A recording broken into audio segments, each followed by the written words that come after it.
Okay, so now I can continue my day in peace because the early kickoff is over. City beat Palace 4-2 after a nervy start going 1-0 down within 3 minutes. And if you know anything about Man City versus Crystal Palace, you know that conceding first to Palace is usually a long day for City. Obviously, earlier this season we went 2-0 up to them, ended up drawing 2-2 with a last minute penalty. Last season though we did go 2-0 down to them, and Haaland scored a hat trick, and Bernardo Silva got one for us to win 4-2, kind of like we did today, just with a little less steps. And well, I said in my last video what 2 days ago that Phil Foden's the best player in the world, and I think I lied. I lied because I've just watched Kevin De Bruyne play football, and he's insane, isn't he? He's unreal. The first goal was nuts. The first goal from him was nuts. Well, actually, we'll start with the Mateta goal. The Mateta goal was poor from Stones. It was a poor pass. It was a poor pass out, and then the tracking of Mateta's run was also poor. He was the wrong side of him. Had to then cut across him, slowed himself down, gave him space. Good finish from Mateta.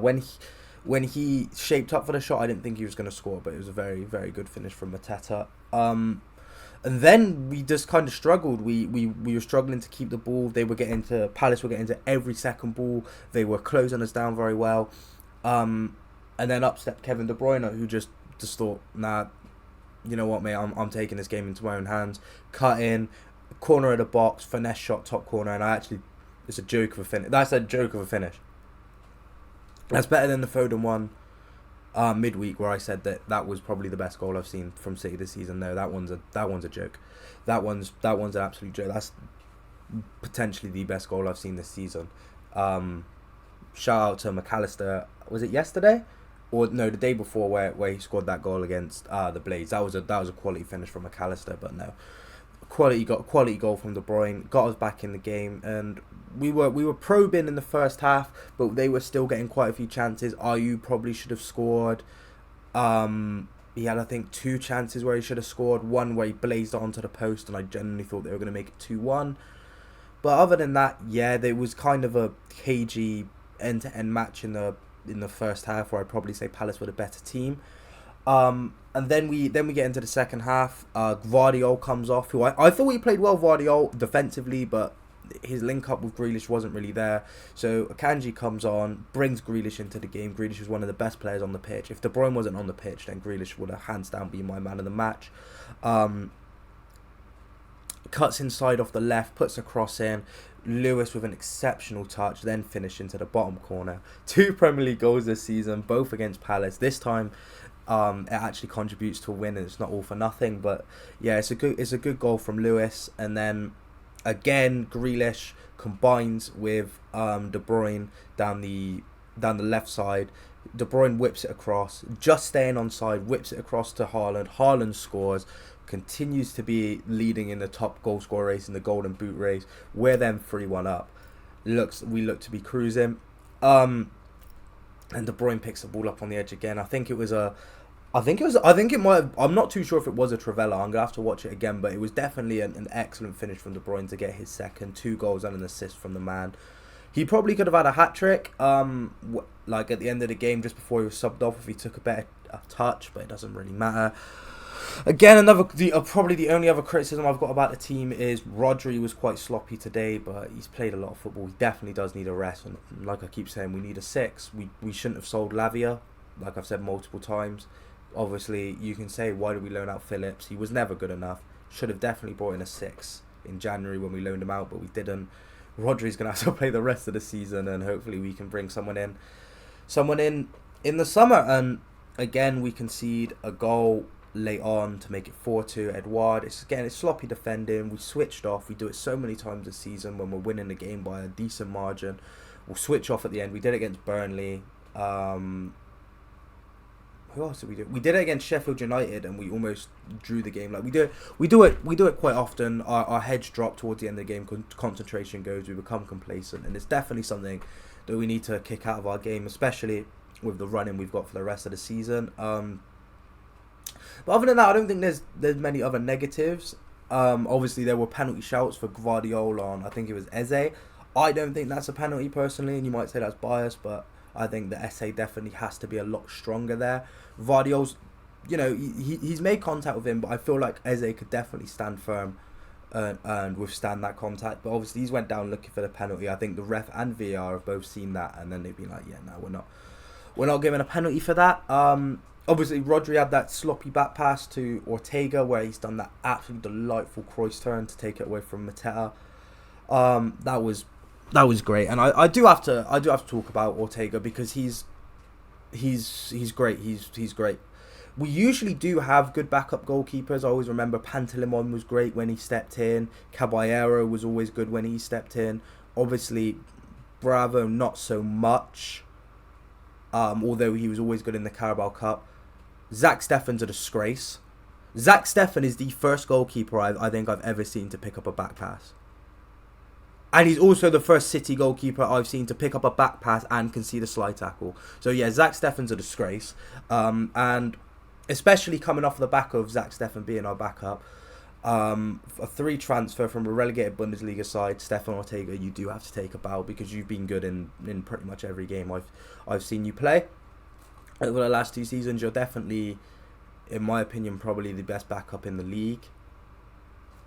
You could probably say Kelleher. Either him or Kelleher, especially with the football they've both been playing recently, with both Ederson and Alisson being injured. So, yeah, you could probably say that Ortega's the best, definitely top 2 backups in the league, and he's definitely been good in Ederson's absence, 100%, especially playing the second, like the end of the game against Liverpool, and also playing a big game against Arsenal. Made big saves today, made big saves against Villa, like I've already mentioned. He's just class, isn't he?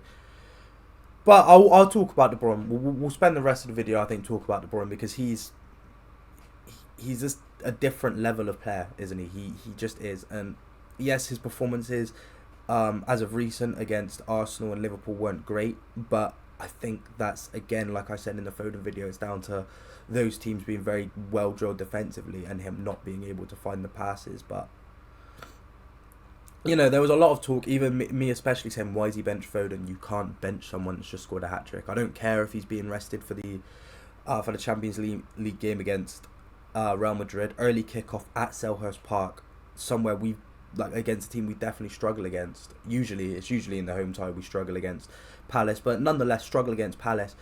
Early kickoff as well. Early kickoffs are always difficult.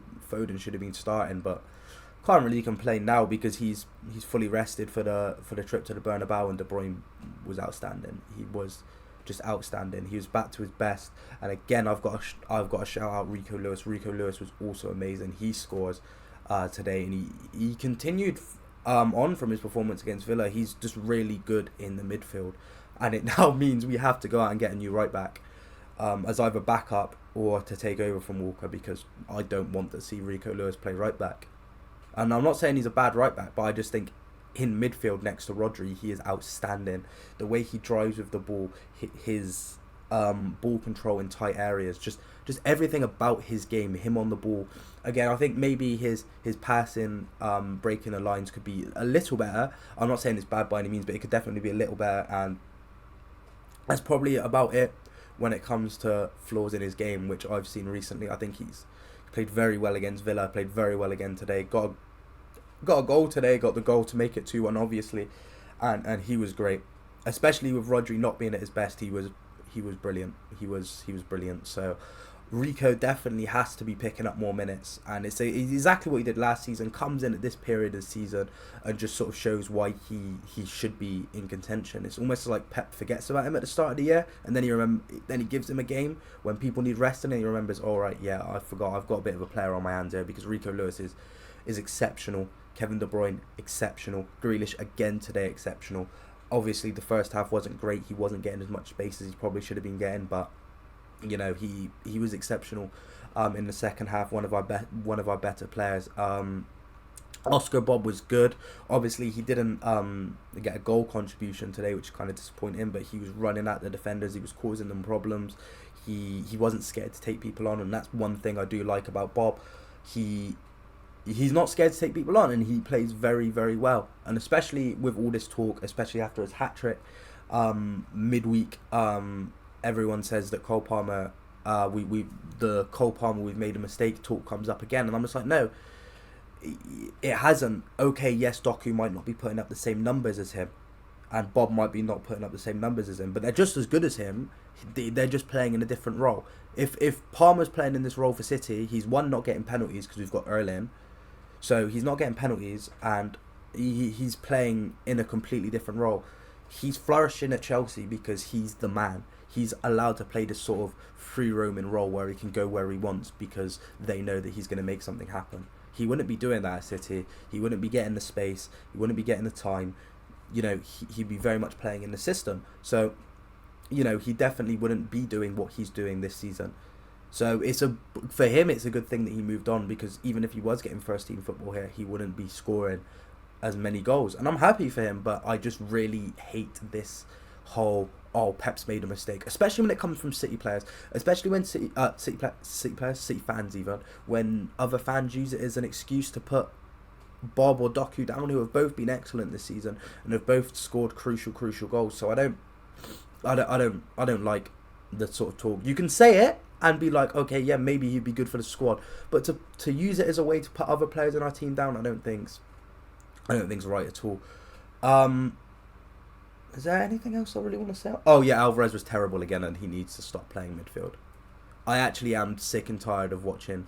Actually, no. We have made a mistake selling Cole Palmer, because I bet you if we still had Cole Palmer, Alvarez would not be putting in these shifts. So you know what?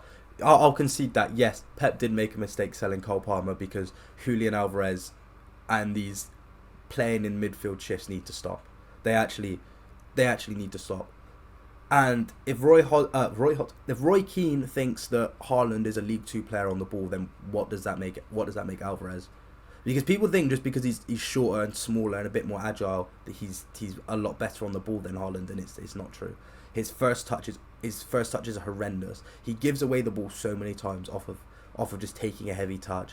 He always underhits passes, and he's a good 9. He's a good striker, don't get me wrong, but he doesn't have the facilities to play midfield.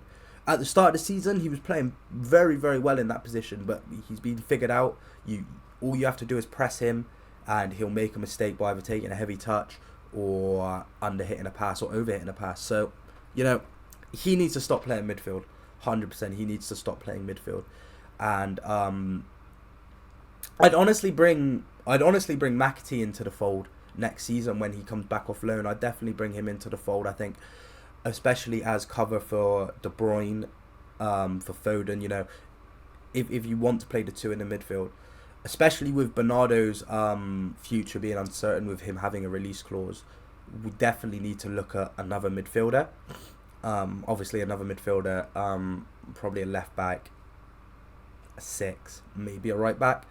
We've got the money to spend that, obviously, because we've still got prize money from the treble left over, and hopefully we win a trophy this season, which gives us more prize money. Obviously, money and revenue, you can make of what you want. Where that comes from, I don't really care. I believe what I believe, you believe what you believe, but yeah, we definitely do need improvements, and this season has definitely shown that our recruitment over the summer wasn't as good as we thought it was. We definitely should have been out to get a 6, especially with Lavia on the market. We should have just bit the bullet and brought him back, especially if we're being linked with Porro, which we'd be overspending on Porro, especially seeing as we sold him. So if we're alright to bite the bullet and admit we made a mistake on Porro, then why did we not do it on Lavia? Especially as we would have been able to keep him fit, because we don't have a disgraceful medical team like Chelsea. So I think it was 100% a mistake, and I'll keep saying it was a mistake to let him go.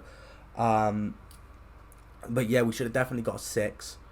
I definitely got a new out-and-out fullback, because yes, Guardiola's come in, he plays there, but I kind of want an out-and-out wing-back, just for games where maybe we are a bit stranded, or struggling to create chances, because yes, Ake, Guardiola, exceptional defensively, but they're not the best going forward. Although Ake's got a goal in him, it's like, I would like to have a wing back that can do both, because obviously we've had Cancelo, Angelino playing those positions where yes, they're good going forward, but they absolutely stink defensively. So, it's one of those. But I think that's all I've really got to say for today's video. So obviously, if you've enjoyed the video, like the video, comment down below your opinions. Comment down below who you think the best midfielder of all time is. If you think that De Bruyne is the better out of Premier League midfielders anyway, when it comes to Lampard, Scholes and Gerrard, where do you think De Bruyne ranks with them? Like the video if you think that, or if you enjoyed the video, and like the video if you think that he's the best midfielder in the Premier League right now, excluding Rodri. Obviously, comment down below what you want to see next. Share the video with your friends. Obviously, subscribe with notifications on. Really does help the channel. Especially if you're a regular around here, please do subscribe, because I notice a lot of you aren't subscribed that watch these videos. And yeah, I don't really have anything else to say. So, you know, enjoy your weekend, I guess, because City have won. Shut down cases, they belly dots to the can't see faces. Chasing the bad guy chase it. You don't wanna be the one like Ace and like GTA trying to turn them out wasted. Aye, tell her bad bitch come break it. Body come mad, come shake it. Shit then, get back to the basics. Bro, done shut down cases. They belly dots to the